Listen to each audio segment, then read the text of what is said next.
Welcome to your science class. Today we will study about the types of friction. Okay.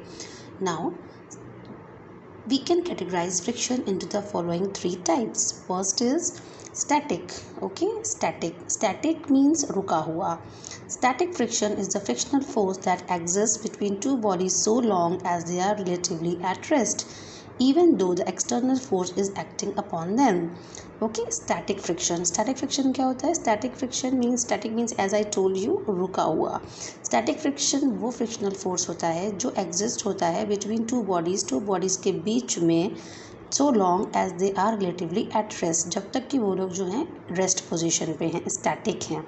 even though बाहर से भी कोई external force उन पे apply किया जा रहा है. It is the opposing force that comes into play when one body tends to move over the surface of another, but actual movement has not started. Static friction must be overcome before an object can be set in motion. ठीक है. So static friction means रुका हुआ friction जो दो bodies के बीच में होगा when they are at rest, even though external force is applied on them. Now the next one is sliding friction. What is sliding friction? The force of friction acting between two bodies when they slide on one another with a uniform speed is called sliding friction. Now what is sliding friction? Sliding friction वो friction होता है जब दो bodies जो आपस में होती हैं वो slide करती हैं एक दूसरे के ऊपर, slide करेंगे on one another. Speed will be the uniform. Speed uniform होगी and when they slide, okay, on one another with the uniform speed, that is called sliding friction. When an object, now see 10.7 is the figure showing the sliding friction. ठीक है. They are doing what? They are on ice, they are doing skiing. Okay, so when an object starts sliding, जब object slides फिसलना, slide means फिसलना, जब इस object start होता है फिसलना, the contact points on its surface do not get enough time to lock into the contact points on the floor. So sliding friction is slightly smaller than static friction. Okay.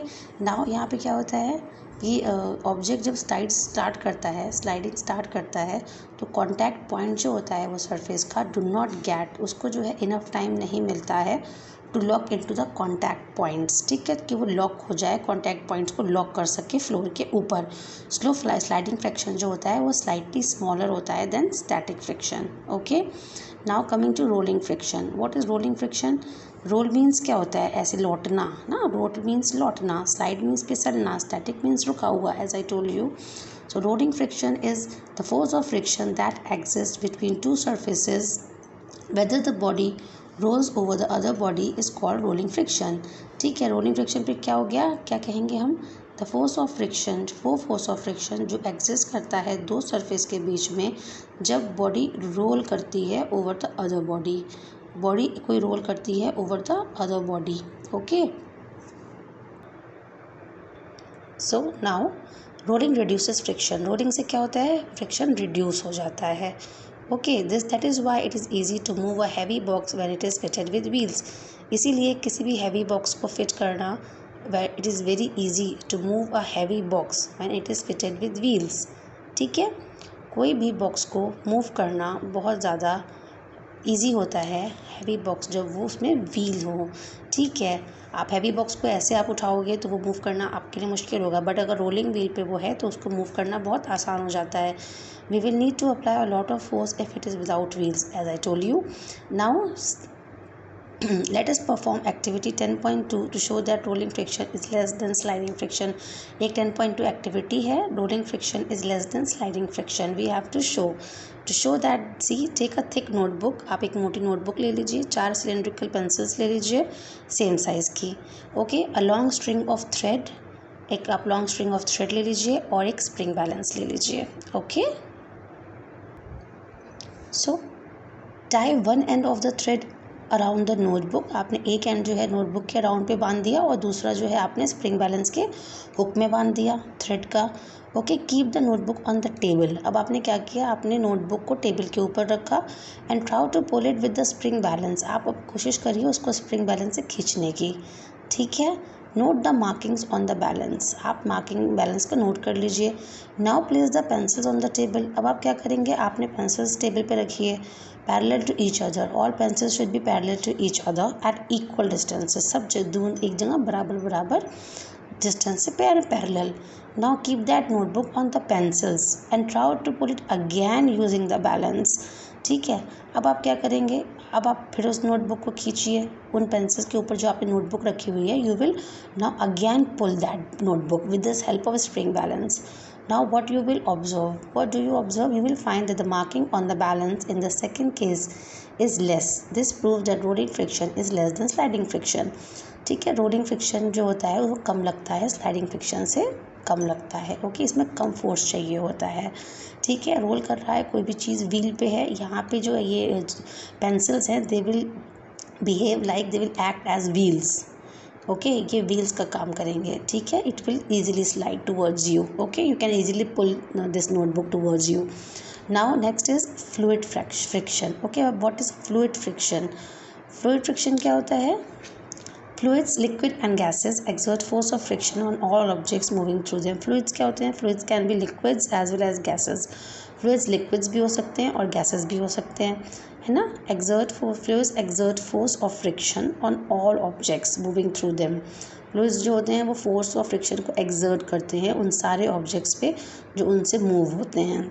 This frictional force exerted by fluids is called drag.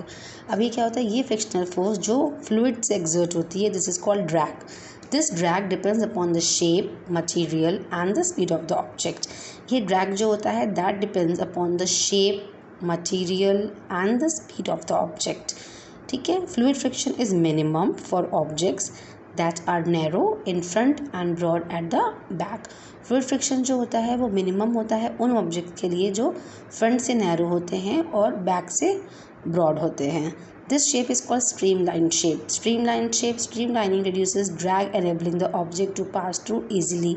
ठीक है, इन सब fluid के लिए अब streamline shape होना बहुत ज़रूरी है. स्ट्रीमलाइन शेप जैसे मैंने आपको लाइक दिस स्ट्रीमलाइन शेप आगे से नैरो होगा, पीछे से ब्रॉड होगा. ओके, स्ट्रीमलाइन शेप ये होता है, आगे से नैरो होगा, पीछे से मान लीजिए वो ब्रॉड हो जाएगा. ठीक है, तो फ्लूइड फ्रिक्शन मिनिमम कब होगा? जब शेप जो होगा वो स्ट्रीमलाइंड होगा. Okay, now some examples to show how streamlining reduces drag are as follows. Now boats and ships have streamline bodies to help them move through water easily. अब boats और ships का आपको पता है उनका जो शेप होता है, यहाँ पे आप देख सकते हैं, दिस इज़ वो ज़्यादातर स्ट्रीमलाइंड होता है. वाई स्ट्रीमलाइंड होता है? बिकॉज स्ट्रीमलाइंड बॉडीज़ जो होती हैं वो उसको वाटर में मूव करने के लिए हेल्प करती हैं. ईजी हो जाता है बोट्स का मूव करना पानी में. पानी is also a fluid, liquid is also a fluid, water is also a fluid. Okay, now automobiles जो होते हैं are narrow from the front to reduce drag of air. अच्छा, ऑटोमोबाइल्स आगे से नैरो क्यों होते हैं? ऑटोमोबाइल्स भी आगे से नैरो इसलिए होते हैं ताकि वो हवा को काट सकें. From the front to reduce drag of air की ड्रैग को रिड्यूस करने के लिए वो आगे से नैरो होते हैं. Aeroplanes, helicopters, rockets, missiles, all etc. have streamlined bodies to cut through air easily. जैसे मैंने आपको बताया ये सब streamlined होते हैं. ठीक है, aeroplanes, helicopters, rockets, missiles etc. they all have streamlined bodies to cut the air. air को कट करने के लिए easily और आगे बढ़ने के लिए. ओके